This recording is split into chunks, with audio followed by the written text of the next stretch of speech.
Tem amores que a gente aprende a chamar de virtude, mesmo quando eles nos ferem. Você diz que vai pela criança, que é só pelo neto, que aguenta. Mas o corpo guarda outra verdade. Cada visita deixa um peso, um cansaço, uma dor que ninguém vê. Existe uma linha invisível entre amar e se anular, e quase ninguém te ensinou onde ela fica. Talvez o problema nunca tenha sido o quanto você ama.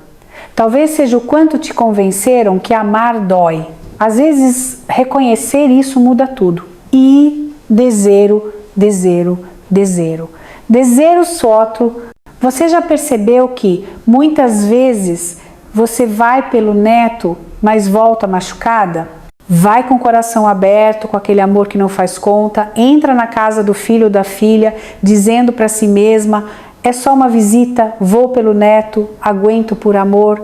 E mesmo assim, algo aperta por dentro. Você senta, observa a conversa entre eles, o celular na mão, as respostas curtas, ninguém oferece água, ninguém oferece café. E você ali, presente, mas invisível. Porque dói admitir isso, dói engolir seco e ainda assim sorrir. Você se pergunta se está exagerando, se é sensível demais, se deveria agradecer só por estar ali com o neto no colo. Mas o corpo sente antes da cabeça entender. Você sai pior do que entrou, com aquela tristeza familiar que ninguém vê, carregando a culpa por pensar em não ir da próxima vez e o medo de perder o neto se não for. Eu lembro de uma paciente que me contou isso quase pedindo desculpa. Ela dizia assim: doutora, eu vou pela criança, é o meu neto. Eu sei que lá não sou bem-vinda, mas ele me chama. E toda vez que ela entrava na casa do filho, era a mesma cena. A nora fria, o filho omisso, aquela sensação de presença tolerada. Chamavam ela só para ajudar, para cuidar do neto, para resolver alguma coisa prática. Afeto mesmo, quase nada. E ela ia, sempre, porque o amor pelo neto falava mais alto. Mas cada visita cobrava um preço emocional silencioso. Ela sentava no sofá, ouvia conversas que não a incluíam, respondia perguntas que ninguém realmente queria ouvir a resposta. Saía com o coração apertado, se sentindo ignorada, diminuída, mas ainda se culpando por pensar em reduzir as visitas. É a casa do meu filho, ela dizia, como se isso anulasse a própria dor. O que mais doía não era a distância explícita, era a indiferença disfarçada de normalidade. E enquanto ela me contava, ficava claro, não era sobre uma visita, era sobre um vínculo que machuca, sustentado por amor e silêncio. Tem algo que quase ninguém enxerga acontecendo nessas visitas, e ele opera no silêncio. É um sistema invisível onde você entra já sabendo o seu lugar, mesmo sem ninguém dizer nada. Você observa, se adapta, se encaixa, fica menor para não incomodar. Vai pelo neto, mas aprende, sem perceber, a aceitar migalhas de respeito como se fossem o preço do amor. E o corpo entende rápido esse jogo, antes mesmo da mente concordar. Você passa a medir palavras, a não pedir água, a não ocupar espaço, ri quando não tem graça, aceita respostas curtas, silêncios constrangedores, aquela conversa entre eles que segue como se você não estivesse ali. Não é agressão direta, é algo mais sutil, mais corrosivo. Uma humilhação silenciosa que se disfarça de convivência familiar. Porque o sistema funciona assim: quem suporta mais, se adapta mais. Quem ama mais, cede mais. E, sem perceber, você vai pagando com dignidade emocional para manter o vínculo com o neto. Um amor lindo, sustentado por um custo que ninguém reconhece, nem eles, às vezes nem você. Em algum momento, sem que você perceba exatamente quando, uma crença começa a se instalar. Aquela ideia de que para amar é preciso suportar, de que colocar limite é egoísmo, de que se você não for vai perder espaço, vai perder o neto, vai perder tudo. E essa crença te mantém indo mesmo quando cada visita te esgota mais do que te nutre. Porque o amor vira justificativa e a dor vira obrigação silenciosa. você começa a dizer para si mesma que é assim mesmo, que família é difícil, que é melhor engolir seco do que criar conflito, que você aguenta por amor. Mas no fundo, esse aguentar vai se transformando em se anular. E amor sem respeito começa a doer mais do que a distância.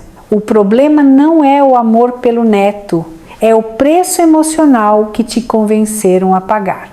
E enquanto essa crença fica de pé, você continua confundindo dignidade com abandono, limite com rejeição.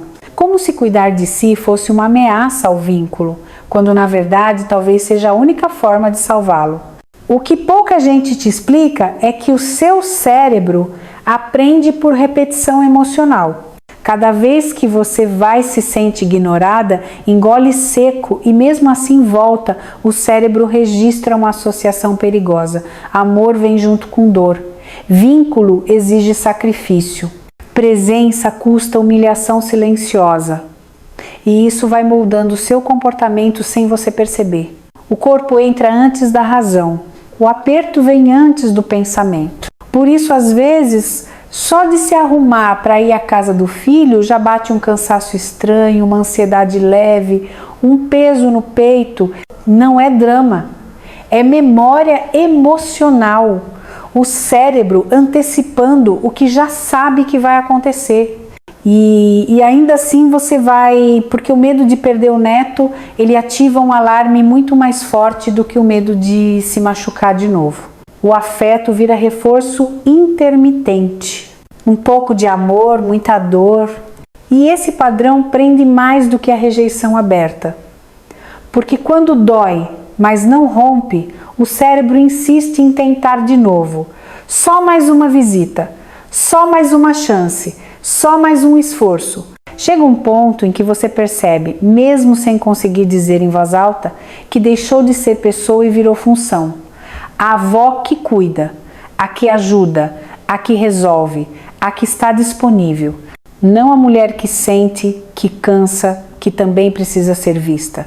E isso vai acontecendo devagar, quase imperceptível, até virar normal. Você passa a ser chamada quando precisam de algo, raramente quando querem você.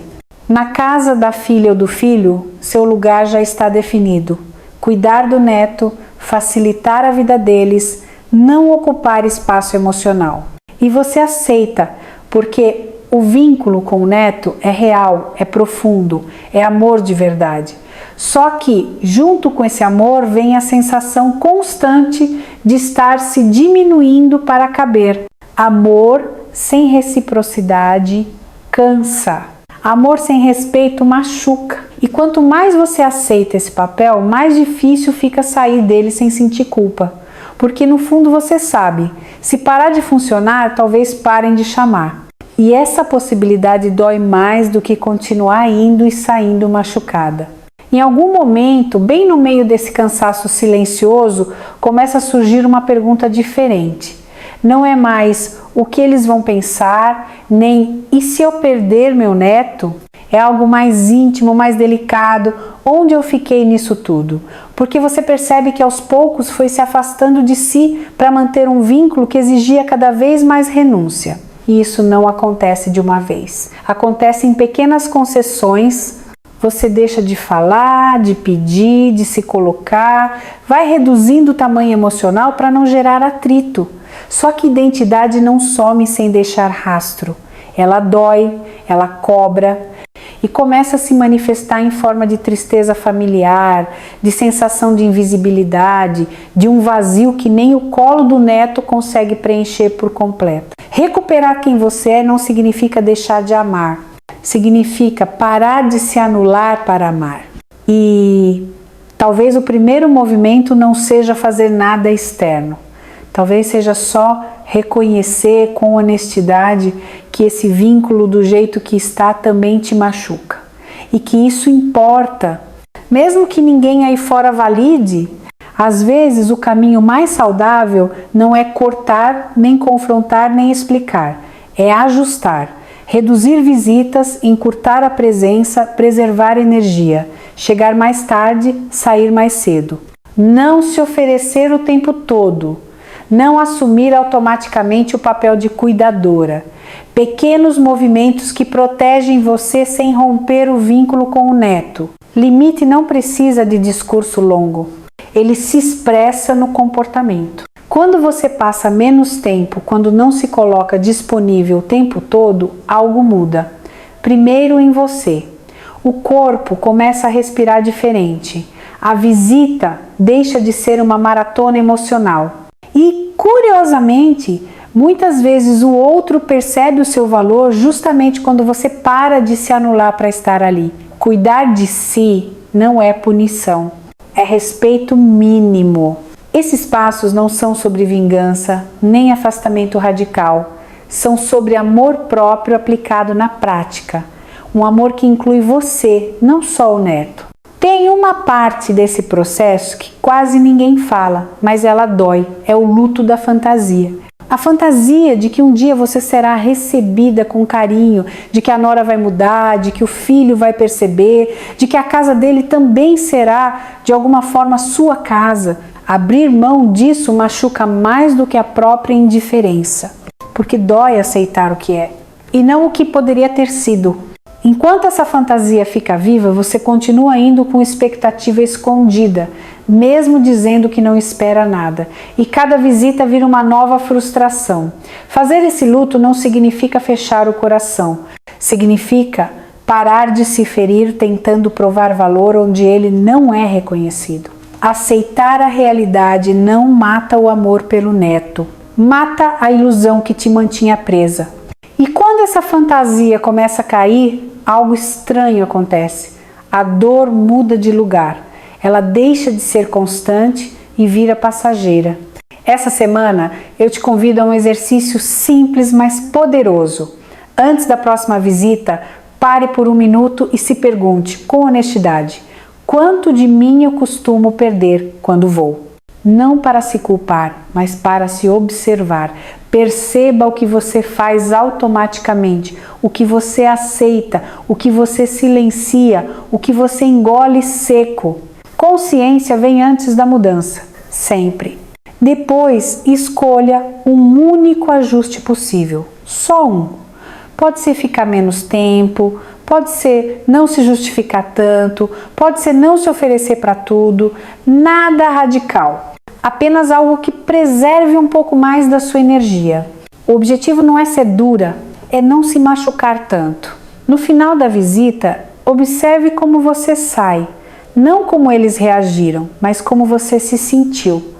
Esse é o dado mais importante que você pode recolher sobre si mesma.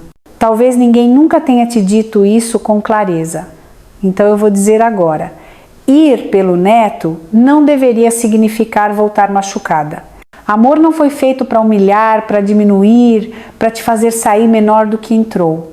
Se hoje você sente que aguenta por amor, mas paga com tristeza silenciosa, isso não é fraqueza.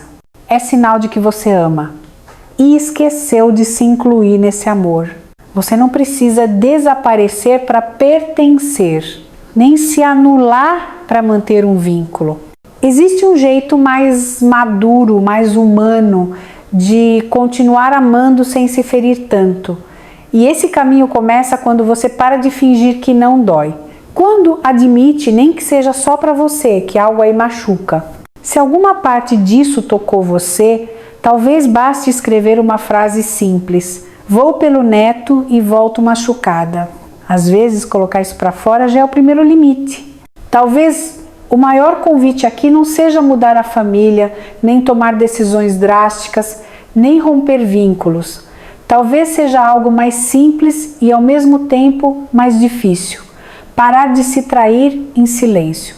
Perceber que amor não precisa doer para ser legítimo. Que limite não é castigo.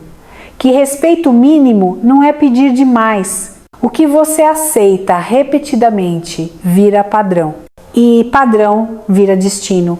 Então eu te deixo algumas perguntas, não para responder agora, mas para carregar com você. Quantas vezes você saiu da casa do seu filho sentindo que perdeu um pedaço de si? Quanto do seu cansaço vem do amor e quanto vem da falta de reciprocidade? E se nada mudar, como você imagina que esse vínculo vai estar daqui a alguns anos? Talvez a mudança comece pequena mas começa consciente. Se esse tipo de reflexão faz sentido para você, ficar por aqui pode ser um jeito de não caminhar sozinha nesse processo. Às vezes, um lembrete recorrente já ajuda a não voltar para o mesmo lugar interno.